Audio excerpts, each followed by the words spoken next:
মুজরিমুন।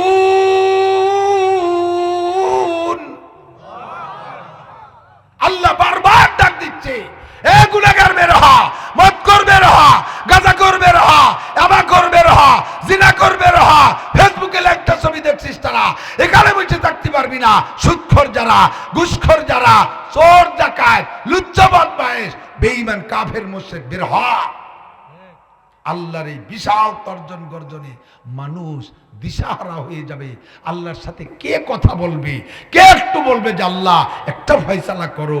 সবাই যে দৌড়াইয়া বাবা যে আদম আলাইহিস সালামের কাছে যাবে, যে বলবে ইয়া আদম আনতা আবুনা আনতা আবুল বাশার, আব্বাজান আপনি তো আমাদের সকলেরই বাপ, গার্জিয়ান হিসেবে, মুরব্বী হিসেবে আল্লাহর একটু ঠান্ডা হতি কর, মনের কথা দুটো খুলিয়ে কই। নইলে আপনি নিজেই কোন ছেলে মেয়ে সম্পর্কে বাপের তো দায়িত্ব আছে। আদম আলাইহিস সালাম কয় বাপ আমি নিজেই দুশ্চিন্তার মধ্যে আছি, আমি তোকে কথা যে কব, আমি গেলে যদি আল্লাহ যদি কয় যে তুমি গন্ধম খাইলি কেন, তোমার জান্নাতে দিলাম তুমি গন্ধম কেন খাইলা, এই কেন কে জিজ্ঞেস করলে আমার আর কিছু বলার থাকবে না, আমারে নিয়ে আবার টানাটানি লাগবে, তোকে কথা আমার বলার কায়দা থাকবে না। তাহলে যাবো কোন জায়গা? কয় যে আউয়ালুর রাসূল নূহ আলাইহিস সালামের কাছে যা। ও যে নূহ আলাইহিস সালাম বিশাল সম্মানী, সারা দুনিয়াকে ধ্বংস করে দিয়ে তাকে নৌকার ভিতরে 80 জন মানুষদের বাঁচায় রেখেছিল। উনার বড় ফজিলত, প্রথম রসুল উনি, উনার কাছে যাও। সবাই যে নূহ আলাইহিস সালামকে, নূহ আলাইহিস সালামের আর একটা উপাধি হলো আদমে সানি, দ্বিতীয় আদম বলা হয় নূহ আলাইহিস সালামকে। আব্বা জান আপনিও তো আদমে সানি, আপনি তো আল্লাহরে কন। নূহ আলাইহিস সালাম বলবে বাবা আমি মাফ চাই, এ ব্যাপারে আমি পারবো না, কারণ আমি যখন নৌকায় উঠি তখন আল্লাহ আমারে বলছে তোমার পরিবারের সকলকে উঠাও। আমি আমার ছেলে কেনানকে আমার পরিবার ভুক্ত মনে করে তারে নৌকায় উঠানোর জন্য চেষ্টা করছিলাম, এইটা আমার ভুল হয়ে গেছিল। আল্লাহ পাক আমারও বললেন ইন্নাহু লাইসা মিন আহলিক, ওই কেনান তোমার পরিবার ভুক্ত নয়, তোমার পরিবার ভুক্ত ওই বাংলাদেশের একজন হতে পারে, তোমার পরিবার ভুক্ত আমেরিকার একজন হতে পারে যদি সে মুমিন হয়, আর তোমার সন্তান হয়ে যদি কাফের হয় তাহলে তোমার পরিবারের অন্তর্ভুক্ত নয়। তুমি তারে নৌকায় উঠতে কেন কইলা? এই কেনর জব যদি আইস দিয়া লাগে তাহলে আর আমি তোমাকে কথা বলার সময় পাবো না, নে তোমাকে চিনতে তোমরা করো, দেহ আর কেউ পাও নাকি? যাও তোমরা আর একটা লোকের কাছে যাইতে পারো, তিনি হলো মুসলিম জাতির পিতা ইব্রাহিম খলিলুল্লাহ আলাইহিস সালাতু ওয়াস সালাম, আল্লাহর ক্লোজ ফ্রেন্ড, নিকটতম বন্ধু। উনার কাছে বললে কাজে আসতে পারে। সব দৌড়ে চল, মানে পাগল হয়ে গেছে তো, কোন জায়গা গেলে জায়গা পাওয়া যায়, কোথায় গেলে ঠাই পাওয়া যায়, সব দৌড়ে আসবে আদম ইব্রাহিম আলাইহিস সালামের কাছে। আব্বা জান আপনি মুসলিম জাতির পিতা, আল্লাহর কাছে একটু সুপারিশ করেন আমাদের সম্পর্কে। ইব্রাহিম আলাইহিস সালাম কয় বাবা আল্লাহর রাস্তায় আমারে মাফ করো, আমি 3টে মিথ্যে কথা কইছি, সেই চিন্তে আমি মরে যাচ্ছি, যে সেই 3 মিথ্যে কথার বিচার যদি আজকে হয় তাহলে আমারে নিয়ে চিনতে আমি ছাড়াই যেতে পারবো না, তোমাকে কথা বলার সময় হবে না, কাজে আমার দ্বারা সম্ভব না, তোমরা চলে যাও। মুসা আলাইহিস সালামের কাছে উনি কালিমুল্লাহ, লাগাতার 40 বছর আল্লাহ তাআলা তার সাথে সরাসরি কথা কইছে, কোনো মিডিয়া ছাড়া, ফোন টোন টেলিফোন টোন কিচ্ছু ব্যবহার করে নাই, সরাসরি কথা বলছে যে মুসা আলাইহিস সালামের সাথে। তার একটা পার্সোনালিটি আছে। সবাই যে বলবে মুসা কালিমুল্লাহ আপনি একটু আল্লাহর কাছে বলেন, উনি কয় বাপ আমি মাফ চাই সবচেয়ে বেশি, আমি মার্ডার কেসের আসামি, ফিরাউনির বাবর ছেড়ে 100 দিয়ে মারি ফেলছি, সে কেস আইজও চলতেছে, ওইটার বিচার দুনিয়ার থেকে হই নাই। আমি যদি সেই মার্ডার কেসের বিচারে দাঁড়াইতে হয় আজকে, আল্লাহ যদি কয় তুমি 100 দিয়ে মারলে কেন, সেই কেনর জব দিতে দিতে আমার জান শেষ, বাবা আমি মাফ চাই। তোরা দেখ ঈসা রুহুল্লাহর কাছে যা, ঈসা আলাইহিস সালামের কাছে যা, উনাকে আল্লাহ তাআলা দুনিয়ায় বাপ ছাড়া ডাইরেক্ট মারিয়ামের পেটের ভিতরে ঢুকাই দিয়ে পাঠাইছে। উনার একটা মর্যাদা আছে আলাদা, উনার উম্মত যখন উনার সাথে শত্রুতাই করছে আল্লাহ তাআলা কয় ওয়ারাফানাহু মাকানান আলিয়া, আমি আমার ঈসারে আসমানের ঘরে উপরের ঘরে তুলে নিলাম। উনার একটা সম্মান আছে, উনার কাছে যাও। সব দৌড়ে যাবে ঈসা আলাইহিস সালামের কাছে। ঈসা আলাইহিস সালাম আপনি একটু কোন, সব নবী ব্যর্থ, সব নবী ফেল, আপনি একেবারে শেষের দিকে চলে আসছেন, আপনি ছাড়া আর কোনো বিকল্প ব্যবস্থা নেই। ঈসা আলাইহিস সালাম বলবে আমার ওই জাতীয় কোনো সমস্যা নেই, আমার একটা সমস্যা হলো আমার উম্মত আমারে বেশি ভালো জানতে যাইয়ে আমারে গলা টিপে মারছে। কি করছে?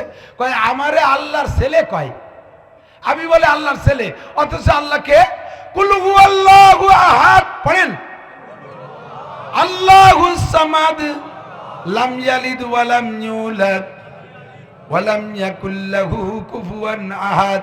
আমার আল্লাহকে থেকে জন্ম না, আল্লাহ থেকে কেউ জন্ম নেয় না। ক্বালাতিন নাসারা মাসিহ ইবনুল্লাহ, এই নাসারারা কয় আমি নাকি আল্লাহর ছেলে, আমার মা মারিয়াম বলে আল্লাহর স্ত্রী, এমন একটা জঘন্য অপবাদ আমার নামে দিয়ে রাখছে, আমি এই লজ্জাতে আল্লাহর সামনে যাইতে পারবো না। ঈসা আলাইহিস সালাম নিজে কয় ইন্নী আব্দুল্লাহ, আমি আল্লাহর বান্দা। আমাদের দেশে খ্রিস্টান আছে নাকি? মাদারীপুর খ্রিস্টান আছে? আছে নাকি? আছে। তাদের দাবি ঈসা আলাইহিস সালাম বলে আল্লাহর ছেলে। জোরে কর নাউজুবিল্লাহ। ঈসা আলাইহিস সালাম নিজে কয় আমি আল্লাহর বান্দা, আর তার দালালি করতে যে ওরা কয় না তুমি আল্লাহর ছেলে। আমি এই লজ্জায় লজ্জিত, আমার বলা সম্ভব না। ইযহাবু ইলা মুহাম্মাদিন সাল্লাল্লাহু আলাইহি ওয়াসাল্লাম। জোরে কোন সুবহানাল্লাহ। বাঁচতে যদি চাও, সবাই মিলে যদি বাঁচতে চাও, একটা লোক আছে নিষ্কলঙ্ক, যার নামে কোনো প্রকার ত্রুটি নাই, তার গায়ে যাররা পরিমাণ তিলের দাগ নাই, ওই লোকটার দ্বারা সম্ভব। তার নাম হলো মিম্বাদ ইসমুহু আহমদ, যা আমার পরে আখেরি নবী হয়ে আসছে, তার নাম মুহাম্মদুর রাসূলুল্লাহ সাল্লাল্লাহু আলাইহি ওয়াসাল্লাম। তার কাছে যাও, সে যা বলবে তাই শুনবে আল্লাহ তাআলা। সবাই এসে বলবে ইয়া রাসূলুল্লাহ ইশফা লানা ইলাল্লাহ, ওগো আল্লাহর নবী আমাদের জন্য আল্লাহর কাছে সুপারিশ করেন। আল্লাহর নবী বলবেন আমি সুপারিশ করব। আল্লাহর নবী সাল্লাল্লাহু আলাইহি ওয়াসাল্লাম তখন সিজদায় পড়ে যাবে, সিজদায় পড়ে বলবে রব্বি হাবলি উম্মতি, রব্বি হাবলি উম্মতি, আল্লাহুম্মা গফিরলি উম্মতি। রব্বুল আলামিন আমার উম্মতরে ক্ষমা করো, অন্যান্য নবীর উম্মতরে ক্ষমা করো, সকলকে ক্ষমা করো। আল্লাহ পাক রব্বুল আলামিনের দরবারে সিজদায় পড়ে যাবে আমাদের নবী। আল্লাহু আকবার। আল্লাহ পাক তখন বলবেন ইয়া হাবিবাল্লাহ, ইয়া হাবিবি, ইয়া হাবিবি ইরফা রাসাক ওয়াশফা তুসাফা। হে নবী তুমি মাথা উঠাও, তুমি সুপারিশ করো। তুমি যার সম্পর্কে সুপারিশ করবা, তোমার সুপারিশ গ্রহণ করা হবে, তাদেরকে ক্ষমা করে দেয়া হবে। আমার নবী উঠাইয়া সর্বপ্রথম নিজের উম্মতের কথা বলবে, আল্লাহ আমার উম্মতকে আগে মাফ করো। হাদিসের মধ্যে পরিষ্কার আসছে আল্লাহ পাক কোন নবী রাসূলের সাথেও কথা বলবেন না ততক্ষণ পর্যন্ত, যতক্ষণ পর্যন্ত আমার নবীর উম্মতের জন্য ভালো একটা ফয়সালা ডিক্লার না হবে, অতক্ষণ পর্যন্ত আল্লাহ পাক কোন নবীর সাথেও কথা বলবে না। আদম নবীর সাথেও না, ইব্রাহিম নবীর সাথেও না, নূহ নবীর সাথে না, ইয়াকুব নবীর সাথে না, ইসহাক নবীর সাথে না, ইসমাইল নবীর সাথে না, দাউদ নবীর সাথে না, সুলাইমান নবীর সাথে না, মুসা ঈসা নবী, কোন নবী রাসূলের সাথে আল্লাহ কথা বলবেন না। আপনাদেরকে একটা ব্যবস্থা না কইরা শুকর আদায় করেন, বলেন আলহামদুলিল্লাহ। আর নবী বলেন আমার একটা উম্মত জান্নাতে যাইতে বাকি থাকতে আমি জান্নাতে যাব না। সব উম্মতের ফয়সালা করিয়া তারপরে নবী জান্নাতে যাবেন, এমন নবীর উম্মত হয়েছেন, বলেন না আলহামদুলিল্লাহ। আল্লাহু আকবার। আমার নবী উম্মতের জন্য সুপারিশ করবেন, আমার নবী উম্মতের জন্য সুপারিশ করবেন। এবার নবী চলে যাওয়ার পরে নবীর অ্যাসিস্ট্যান্ট হিসেবে দায়িত্ব দিয়েছেন ওলামায়ে কেরামকে। আল্লাহু আকবার। এবার নবীকে আল্লাহ পাক বলেন ও নবী তোমারে তো গোটা উম্মতের জন্য পাঠাইছি, ইয়া আইয়ুহান নাবিয়্যু ইন্না আরসালনাকা, তোমারে দুনিয়ায় পাঠিয়েছি মানব জাতির কাছে শাহিদাও ওয়া মুবাশশিরাও ওয়া নাযীরা। অনেক দায়িত্ব দিয়া তার একটা দায়িত্ব হলো শাহেদ, তুমি হবা উম্মতের জন্য কিয়ামতের ময়দানে সাক্ষী। তুমি যেভাবে সাক্ষী দিবা আমি সেভাবে বিচার করব। এ ভাই, আল্লাহ পাকের কি বিচার করতে কোন সাক্ষীর দরকার হবে বলে মনে হয়? আল্লাহ হাজের ও নাজের, কে কোন জায়গা কোন জঙ্গলে পঙ্গলে, যুবক কোন বাগানে বসে ইয়াবা খাও আল্লাহ দেখে না? কোন জায়গা বসে প্রেম আলাপ করো আল্লাহ শোনে না? খুব গুনগুন করে আস্তে আস্তে কও, মোবাইলের তলপাশ মুহি দিয়ে, এমনি সিস্টেম হলো এইভাবে কথা কয়, এইরকম এই পাশে কয়। ওটা তুমি যারে কও সে শোনে আর তুমি শোনো, আল্লাহ তো শোনে না? শোনে? কোন জায়গা কাম করো, ভালো করো, মন্দ করো, সবই আমার আল্লাহ জানে কি জানে না? গাঁজা বিক্রি করো, ইয়াবা বিক্রি করো, বাগানে যাইয়া সবই আমার আল্লাহ দেখে, যে জায়গা যা করো সবই দেখে। আমার আল্লাহর বিচারের জন্য কোনো সাক্ষী লাগে না, কিন্তু আল্লাহ পাক রব্বুল আলামিন আমাদের বিচারের জন্য নবীকে সাক্ষী হিসেবে ব্যবহার করবে, আর আমাদেরকে আল্লাহ পাক অন্য নবীর উম্মতের বিচারের জন্য সাক্ষী হিসেবে ব্যবহার করবে। তুমি সত্য সাক্ষী। নবী কয় আল্লাহ সাক্ষী দিতে তো সামনে থাকা লাগে, আমি তো বর্তমানে যারা আছে কয়জনে যাদেরকে দেখি এদের পক্ষে বিপক্ষে বলতে পারবো, যাদেরকে দেখি নাই আগে চলে গেছে, আর যাদেরকে দেখবো না আমার মরার পরে আসবে, তাদের সব পক্ষে বিপক্ষে কিভাবে বলবো? আল্লাহ পাক বলেন তোমার একটা কম্পিউটার দেব, তোমার একটা কিতাব দেব, ওই কিতাবের ভিতরে আগেও পিছের সমস্ত ঘটনার মধ্যে থাকবে, তোমার আগে যারা চলে গেছে তারাও আছে, পরে যা ঘটনা ঘটবে সবও ওই কম্পিউটারের মধ্যে আছে, ওইটা দেখে তিলাওয়াত করে করে তুমি বলবা, অস্বীকার করার কের উপায় থাকবে না। ওই কম্পিউটার নাম হলো আল কোরআন। আল্লাহ পাক বলেন শাহরুর রমাদান আল্লাযী উনজিলা ফীহিল কোরআন হুদাল লিন-নাসি ওয়া বাইয়িনাতিন মিনাল হুদা ওয়াল ফুরকান। রমজান মাসে একটা কিতাব তোমারে দেয়া হয়েছে, ওই কিতাবটার ভিতরে আগে ও পিছের সবার মধ্যে ঢুকানো আছে। তুমি একটা একটা করে আয়াত পড়বার, গল্প শোনাবা, কাহারও অস্বীকার করার কোনো উপায় থাকবে না। ওইটা হলো হক এবং বাতিলের ভিতরে পার্থক্য করার জন্য কষ্টি পাথর। হক আর বাতিলকে প্রমাণ করার জন্য কোরআনের চাইতে ভালো কোনো পাথরের ব্যবস্থা জগতে নাই, ঠিক কিনা? আমার নবী পক্ষে সপক্ষে বিপক্ষে বলবেন, ফয়সালা হয়ে যাবে। এক নম্বরে নবী সত্য সাক্ষী, দুই নম্বরে শাহিদা ওয়া মুবাশশিরা। নবীকে বলেন, ওগো নবী, আমি তোমারে পাঠাইছি উম্মতের জন্য সুসংবাদ দেওয়ার জন্য। আমার দিক সুসংবাদ দিলে, এই এই এদিক, সুসংবাদ দিলে মানুষে কিন্তু কাজের প্রতি আগ্রহী হয়। কতক্ষণ আপনি ব্যবসা করবেন, ব্যবসার লাভটা যদি আগে জানেন তাহলে ব্যবসা করতে সহজ হয়, ব্যবসার প্রতি আগ্রহ হয়, ঠিক কি না? আল্লাহ নবীকে আল্লাহ বলেন, তুমি উম্মতকে সুসংবাদ দাও, সুসংবাদ হবে, ইবাদতের প্রতি আগ্রহী হবে। তোমারে পাঠাইছি সুসংবাদ দেওয়ার জন্য। নবী বলেন, আল্লাহ কি সুসংবাদ দেব? কয়, এক নম্বর সুসংবাদ দাও, দুনিয়ায় শয়তানে যাইয়া আমার বান্দাদেরকে হাজারো হাজার প্রকার গুনাহ করাইতেছে। গুনার জগতে, বর্তমান জগতে যত প্রকার গুনাহ আছে, এখানে যত মানুষ আছি, আমি একটা একটা করে গুনার নাম কইলে ইনশাআল্লাহ এই সব গুনাহ আমাদের মধ্যে বন্টিত আছে। একটা গুনাহ আমাদের থেকে ছোটে নাই। শিরকি গুনাহ আছে না নাই? শিরক করনেওয়ালা আছে না নাই? শিরকি গুনাহ, কুফরি গুনাহ, বিদআতি গুনাহ, কবিরা গুনাহ, সগীরা গুনাহ, নামাজ পড়ি না, রোজা রাখি না, হজ করি না, যাকাত দেই না, ফরজ আদায় করি না, ওয়াজিব আদায় করি না, সুন্নত আদায় করি না, মদ, গাঁজা, ইয়াবা, ফেন্সিডিল, হিরোইন, জারি যাত্রা, করসা, গাজির গান, গুণযাত্রা, আইলঠেলা, জাল দলিল, মিথ্যে সাক্ষী, মিথ্যে মামলা, এরপরে যত প্রকারের গান বাজনা আছে সবগুলো করা, আল্লাহু আকবার, জিনা, ব্যভিচার করা, এরপর যত প্রকার সমিতি আছে সমস্ত সমিতির সাথে সংশ্লিষ্ট হওয়া, এই সবগুলো গুনাহ করনেওয়ালা আমাদের মধ্যে আছে না নাই? যত প্রকার গুনাহ আছে বান্দা গুনাহ করবে। আর গুনার নিয়ম হলো, একবার প্রথম যখন গুনাহ করে তখন গুনাহ করার সময় অন্তরে একটু একটু ভয় ভয় লাগে, গুনার ভিতরে একটু ভয় ভয় লাগে। করতে করতে ওই গুনাহটা করার পরে যদি কোনো রিয়াকশন না আসে, একবার জিনা করে ভয়ে ভয়ে, যদি জিনার কারণে কোনো রিয়াকশন না আসে, সমাজে ধরা না পড়ে, বিচারের সম্মুখীন না হয়, কোনো মারাত্মক রোগে রোগাক্রান্ত না হয়, তখন ভিতরে সাহস আছে, তাহলে জিনা করলে তো অসুবিধা হয়নি, একবার তো করলাম, তা আরেকবার করি, আরেকবার করিও দেখি কোনো বিপদ আসে না। এরপরে কয় তাহলে আরেকবার করি। করতে করতে করতে করতে এক সময় গুনাহটা অভ্যাসে পরিণত হয়ে যায়। তারপরে যে গুনার আর গুনাহ মনে হয় না। কথা কান? আর গুনারে যখন গুনাহ মনে না হয়, গুনাহ যখন অভ্যাসে পরিণত হয়, তখন গুনারে গুনাহ মনে হয় না।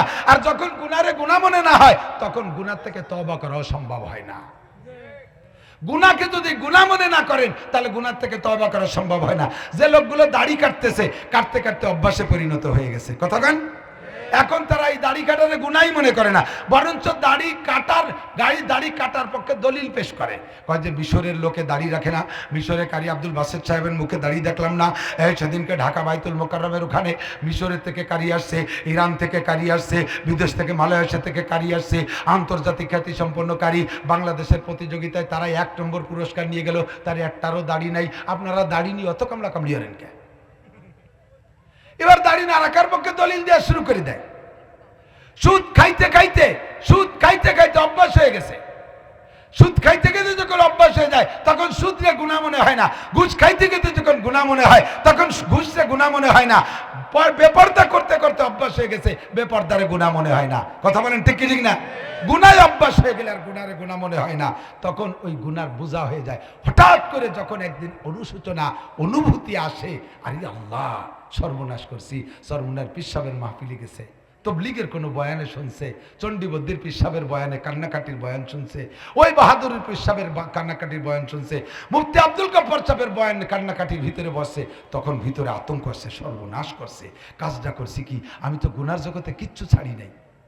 এখন ভয়তে চিন্তা করতেছে যে তাহলে আর আমার গুনাহ মাপের কোনো সুরত নাই।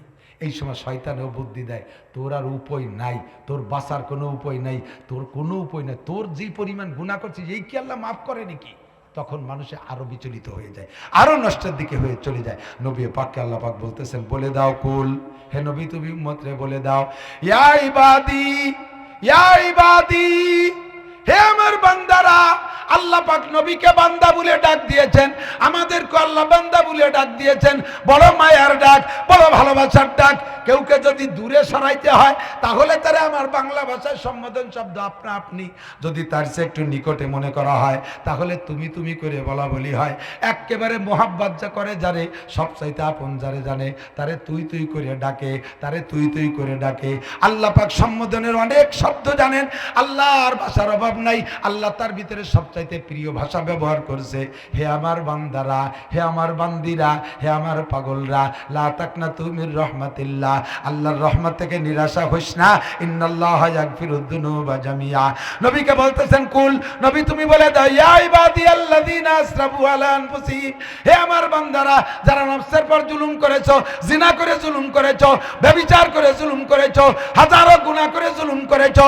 তুমি শুধু শিরকি গুনাহ যদি না করো, শিরকি গুনাহ যদি তুমি না করো, আর কুফরি গুনাহ যদি তুমি না করো, আল্লাহ পাক বলেন ইন্নাল্লাহা লা ইয়াগফিরু আন ইউশরাকা বিহি ওয়া ইয়াগফিরু মা দুনা যালিকা লিমান ইয়াশা। শিরকের গুনাহ আর কুফরি গুনাহ যদি তোমার আমলনামায় না থাকে, আর যত গুনাহ তুমি করো না কেন, সাধারণ একটা ভালো কাজ দেইকা আল্লাহ তাআলা তোমার সমস্ত গুনাহ মাফ করে দেবে। বান্দা লা তাকনাতু, নিরাশা হইস না, চলে আয়, সাতবার আগার তওবা শিকাস্তি বাজা। এবার লজ্জা পাইতেছে, আমি কি করে আল্লাহর সামনে যাব? এই গুনাহ থেকে 100 বার তওবা করছি হুজুর, 100 বার তওবা করছি যে বিড়ি খাবো না। हर सबे गुयम के फरदा तर कई सौदा कुनाम, बाज चू फरदा शवादिम रोजेरा फरदा कुनाम, बाज चू फरदा शवादिम रोजेरा फरदा कुनाम। प्रत्येक दिन कोई आगामी कल के तेर बीड़ी खाबो ना, काल असली कोई ना आजके देखाली खाई, आगामी कल के तेके खाबो ना। যারা ঘুষ খায় তারা কয় আর কোনো দিন ঘুষ খাবো না, কালকে তের খাবো না। কাল যখন আসে আবার টাকা আসলে হুঁশ থাকে না, ঘুষ দে ঘুষ দে, ঘুষ দেখলে হুঁশ থাকে না। কথা কান ঠিক কি ঠিক না? ও দোস্তরে, এমন করে বহুবার তওবা করেছি, আবার তওবা ভঙ্গ করছি। আল্লাহ কয় 7 বার আগার তওবা শিকাস্তি বাজ আ, 1000 বার 100 বার যদি তওবা ভঙ্গ করো তবুও তুমি চলে আসো, আমি আল্লাহ পাক তোমার গুনাহ মাফ করে দেব। শুধু মাফ করে দেব না, ইযাফ লাহুল আযাবু ইয়াউমাল কিয়ামাতি ওয়া ইয়াকলুদ ফীহি মুহানা ইল্লা মান তাবা ওয়া আমানা ওয়া আমিলা আমালান সালিহান ফাউলাইকা ইউবাদদিলুল্লাহু সাইয়্যাতিহিম হাসানাত। তুমি যদি খালেস তওবা করো তাহলে তোমার জীবনের সমস্ত গুনাহ শুধু মাফ করে দিয়ে শেষ হবে না, বরঞ্চ গুনাহ সংখ্যা পরিমাণ নেকিও আমলনামায় দিয়ে দেওয়া হবে। এ ভাই, আল্লাহর স্বভাব আর মানুষের স্বভাবের মধ্যে পার্থক্য কি? মানুষের স্বভাব হলো যদি কোনো অপরাধী ধরা পড়ে তাহলে ওই জাতীয় অপরাধী এলাকায় যত হইতে সব অপরাধ ওর গাড়ি উঠাই দেয়। হাটের ভিতরে চোর ধরা পড়ছে, পকেট মার চোর, এই পকেট মার চোর যদি একটা ধরা পড়তে পারে তাহলে কি আর ওর হাটের মধ্যে মায়ের কিনে খাওয়া লাগে? আটুরে মায়ের যারে কয় আটুরে কিল, সবাই মারতে মারতে একেবারে বিছে ফেলাইছে। এক বুড়ো কুজো ইয়ে থায়ে, ওই বুড়োই থুততুরি মাতি মাতি আইছে। চাচা তুমি কয় যে 3 আট আগেও আমার পকেটেতে 8 আনা চুরি আসছে, এই 8 আনার জন্য উনি কেন মারিয়ে সেটা শোধ দেবে। চুরি করছে 500 টাকা, মারছে তারে 5000 টাকার মাইন। ওই জায়গা কি কোনো জনদরদি আসে যে ওই জনদরদি বলবে লোকটা 500 টাকা চুরি করছে, তোরা এত মারছিস, কিরা কিরা মারছিস, তাড়াতাড়ি টাকা চান্দা দে, ওরে ডাক্তার দেখাতেই টাকা দিতে হবে? এরকম কোনো চেয়ারম্যান কবে, কোনো মেম্বার বলবে? বরঞ্চ যে আসবে সেই বলবে এই হাটে 3 বছর পর্যন্ত যত পকেট মারিছে সব তুই করছিস, সব টাকা তুই দিবি। ও কয় যে কাকা আল্লাহর কিরে আমি কোনোদিন চুরিয়েরই নেই, আইজি বিসমিল্লাহ লেখা শুরু করছি, প্রথম দিন ধরা পড়ছি, পয়লা কিলি তওবা করছি, আর কোনোদিন চুরি হবো না। হাজারো যদি বলে তবুও কি ওর কথা বিশ্বাস করবে?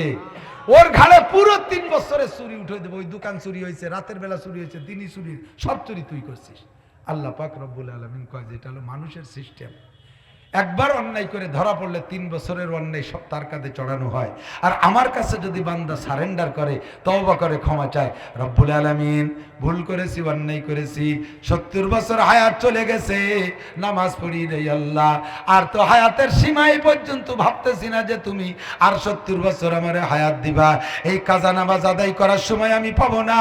ও রব্বুল আলামিন, বৃদ্ধকালে আইসা বসছি, আমারে তুমি মাফ করে দাও। 2 ফোঁটা চোখের পানি বের করে যদি নারী আর পুরুষ কান্দেন, আল্লাহ পাক রব্বুল আলামিন বলেন, ও বান্দা, তোমার চোখের পানিকে চোখের কেনিদে মাসির মাথা পরিমাণ বের হইতে দেরি, আমার রহমতের দরজা খুলতে দেরি না। তোমার 2 ফোঁটা চোখের পানি তোমার জাহান্নামের আগুন নিভাইতে জন্য যথেষ্ট হইয়া যাইবে। मरकबे तौबा जाएबे मरकबस बरफलकता ज़्यादा बा एक लहज़ा पस चुबरा रंदस पशीमानियानिन अरशलर ज़ादस अनीनुल मुज़निबीन। गुनाहगार যখন তওবা করে কান্দে, চোখের পানি যখন বের হয়, আল্লাহর আরশ বহনকারী 8 জন ফেরেশতা, তাদের হাতে আরশের 8টা খুঁটি ধরা আছে, ওই ফেরেশতার হাতে 8টা খুঁটি থরথর করে কাঁপতে থাকে। ফেরেশতারা বলে, রব্বুল আলামিন, হাতের মধ্যে খুঁটি কাঁপে কেন? আল্লাহ নিজেই জবাব দেয়, দুনিয়ায় আমার এক গুনাহগার বান্দা জীবন ভরে অন্যায় করেছে, অবশেষে আজকে এই আসহাবে সুফফা মাদ্রাসার ওয়াজের মাঠে আইসা নিজের ভুলকে নিজে বুঝতে পারছে, তাই সে অন্তর থেকে তওবা করে কাঁদতেছে। ওর চোখের পানির কারণে তোমাদের হাতের মধ্যে আরশের খুঁটি কাঁপে। ফেরেশতারা কয়, আল্লাহ, এই কম্পন থামবে কখন? কয়, আল্লাহ বলবেন, যখন আমি তারে ক্ষমার ঘোষণা দেব তখন এই খুঁটির কম্পন থামবে। ফেরেশতারা বলবে, আল্লাহ, তোমার বান্দারে তাড়াতাড়ি মাফ করে দাও, নইলে এই খুঁটি আমাদের হাতে থেকে ছুটে যাবে। আল্লাহ কয়, ফেরেশতারা, তোমরা আমার সবচাইতে নিকটতম ফেরেশতা, তোমাদের চাইতে নিকটে আর কোনো ফেরেশতা নাই, জিবরাইল আমার কাছে এত কাছে আসতে পারে না। তোমরা যেহেতু সুপারিশ করলা, আমার ওই তওবা করনেওয়ালা গুনাহগার বান্দাদের সব গুনাহ এক্ষুনি মাফ করে দিলাম। ও ভাই, গুনাহ করেন নাই? গুনাহ করেন নাই? আপনি চক্ষু বন্ধ করে হিসাব লাগান, জীবনে গুনাহ করছেন কি করেন নাই? মরার পরে যাই হাজারো কাঁদলে কাম হবে না। মৃত্যুর সময় আজরাইল যখন চোখের সামনে দেখা দিবে, তখন আপনি বলবেন, রব্বানা আবসারনা ওয়া সামিনা ফারজিনা না'মাল সালিহান ইন্না মুকিনুন।